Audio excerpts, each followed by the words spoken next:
Good morning, everybody. We got another PFF ranking. This one came out about a week ago. And this time, I'm honestly just confused. Like, I didn't necessarily agree with some of the rankings that we saw in their previous articles, but this goes beyond just a simple disagreement. This goes beyond a simple difference of evaluation. This goes beyond the objections I had with our previous unit rankings. This one just has me confused. And I honestly, in this case, I can tell you right now, I would love for PFF to be right here, but I don't know. This one doesn't make a lot of sense to me. Somebody's going to have to explain this to me. If somebody watching this video works for PFF and you had some role in writing this article, please let me know what's going on here. So, PFF about a week ago released this article that ranked linebacker units across the NFL. Now, I believe, and the article seems to back this up, they are only considering linebackers that play on the interior, off-ball linebackers. They are not considering edge rushers. So if you run a 4-3, then all three of your linebackers would be considered starters.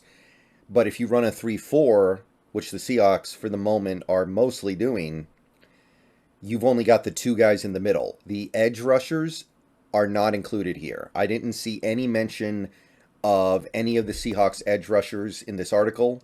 And as near as I can tell, this evaluation was made looking only at the interior linebackers. So you look at the rankings. The Niners obviously made number one. That's pretty. I think anybody who ranked linebackers across the league would say the Niners are number one. That's a slam dunk home run. But you scroll down a little bit, and very quickly you come to the Seahawks, ranked number 7. And first of all, I don't really agree with this. I'll just go ahead and admit it right now. I'm just going to be real here. Bobby Wagner is still a really good player, but I think that there is very little attention in this ranking being paid to the fact that eventually he's going to slow down. I know he had a really good year last year. I know he played well individually and all that, but he is 33 and has a lot of miles on his body. So having Bobby back is great, but I don't think he can single-handedly push our linebacker group to number 7 in the league, especially because that's it. And this article even agrees with me. Um, Jordan Brooks is mentioned here as somebody who is a very middling player, and there's also the fact that he's an injury question mark right now. They mention Devin Bush, who who according to this article has never found his footing.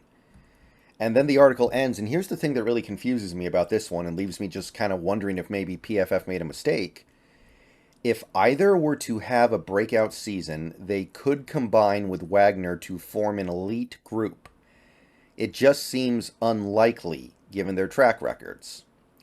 So they think it's unlikely that either has a breakout season, which I think is a fair assessment, by the way. I think that Brooks, I'm not convinced he's even going to play this year. And if he does play, I think he'll be the same old Jordan Brooks. Good in run defense, good tackler, but terrible in coverage. And I think Devin Bush will be okay, decent, solid, but nothing over the top, nothing special. Hopefully a little bit better than Cody Barton, but I'm not expecting anything more than that. It seems unlikely that they'll combine with Wagner to form an elite group, and then they rank us basically elite. And even if you want to argue that number 7 in a 32-team league is not elite, it's pretty close. And what this article seems to be surmising is that the Seahawks are going to have one of the better linebacker groups in the league with just one good player, like Bobby Wagner. Like, the article doesn't mention at all the fact that Brooks has an uphill battle to even play this season. And it also doesn't really mention the fact, although I know this is kind of a PFF modus operandi here, we have no depth behind those guys at all. We have special teamers. We have John Radigan. We have V. Jones. We have Joshua Onujiogu. We have safeties who might get converted to linebacker in an emergency. We have Nick Bellore. So I do not agree with this ranking. I'll say that right now. If you're only looking at our inside linebacker spot, you got Wagner, and Wagner probably has one more good year left in him, although I'm not completely convinced. Like the father time thing is going to happen eventually. I could see him having a good year for sure, but I don't know if it's going to be best linebacker in the league. I'm not sure about that. And then everything else is just kind of like either it's just depth or it's a huge question mark. And behind our starters this year, we are probably going to be very, very thin, like about as thin as it gets. One injury forces us to put a replacement level player out there. And yet, somehow we ranked 7th. I understand that PFF loves Bobby, and I got no beef with it. Bobby deserves a lot of love, and he did play very well last year. And to a certain extent, it highlighted the fact that Seahawks didn't always use him to the best of his abilities when he was here. Hopefully we learned from that. But, gotta be honest, even if Bobby does play like the best linebacker in the league, I don't think a linebacker group with Brooks and Bush as your 2 and 3, and then special teamers behind them should be number 7 in the league. You know, I almost kind of feel like our secondary ranking and our linebacker ranking should have been flipped. Because as I try to project to the 2023 NFL season, which is the point here, right? We're not just trying to talk about, oh, this is what these guys did last year. We're trying to talk about where are these guys going. Like, we all know how good or bad these guys were in 2022. We're trying to figure out where things sit going into 2023. I look at the secondary and I say, Woolen should only get better because he was a rookie last year. Kobe should only be better. He was a rookie last year. Diggs should probably be better because he was in his first year back from a massive injury. Jamal should be better just because he'll actually play more than 15 snaps, probably.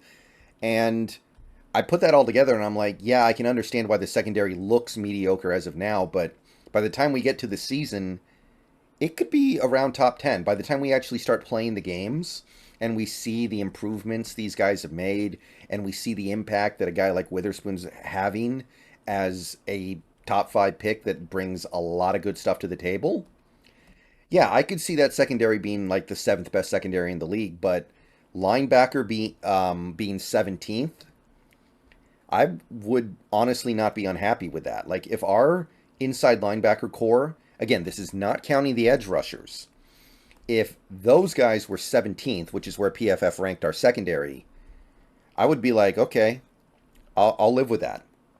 It's not like these guys are super expensive. Wagner didn't take up a huge chunk of the cap. He signed for a reasonable 1-year deal. Devin Bush signed for a relatively cheap amount as well. Jordan Brooks is still on that rookie deal if he does play. So there's not a big investment there. We haven't spent draft picks on this position in a couple years. So, yeah, if we were able to get the 17th best linebacker play this season, I would be like, yeah, we did well. Given the investment, given the personnel that we put in place, given the gambles that we took, 17th is good. So I don't even know if 17th would be a good ranking right now, honestly, if you take a look at the pieces we put together there. But I kind of feel like these rankings got flipped. But how did this happen? So, again, I just want to highlight this because I'm confused. PFF acknowledges that something seems unlikely, and then they rank us as if that unlikely thing is going to happen. I don't know. I mean, maybe they're giving Jordan Brooks some credit here that I'm not really giving him because I don't think he's going to play very much, if at all, this year. But even PFF knows that Jordan Brooks is just kind of a mediocre at best player who has massive gaping holes in his game. And they know that Devin Bush has been a first-round bust since the injury a couple years ago, and it may be gone forever. His ability to be a top-end player is, as of right now, I think it's fair to assume is gone forever. So, yeah, this one just kind of confuses me. I'd love for it to be true. If we got this level of linebacker play this year from this group of guys, that'd be awesome. But I'm going to say it again. I feel like PFF flipped their rankings. Our secondary could be 7th, and our linebacker group could be 17th. And honestly, even if you included our edge rushers, like Nwosu, like Mafe, like Hall, like Alton Robinson, like Tyreek Smith, I still don't know if I think I would put us at 7th. It's not like we have a super duper star in that selection of players. We don't even really have a superstar. I don't know. Not really agreeing with what PFF is putting together here, but what do you guys think about it? Let me know what you guys think. Are you seeing things a different way? Is Wagner so good he can single-handedly drag our linebacker group that is made up of spare parts and first-round busts and guys coming off major injuries trying to salvage their career, and he's going to drag them to borderline elite status? I just don't see it. All right, let me know what you guys think down below. See you guys later. I don't know if PFF's going to do defensive line at some point, but if they do, I will take a look at that. We're probably not going to do very well in that area. I can tell you that right now, but more on that later if PFF decides to actually do it. See you guys. Go Hawks. More videos coming later. Almost out of the month of June. We get to July. Things should start to turn up just a little bit.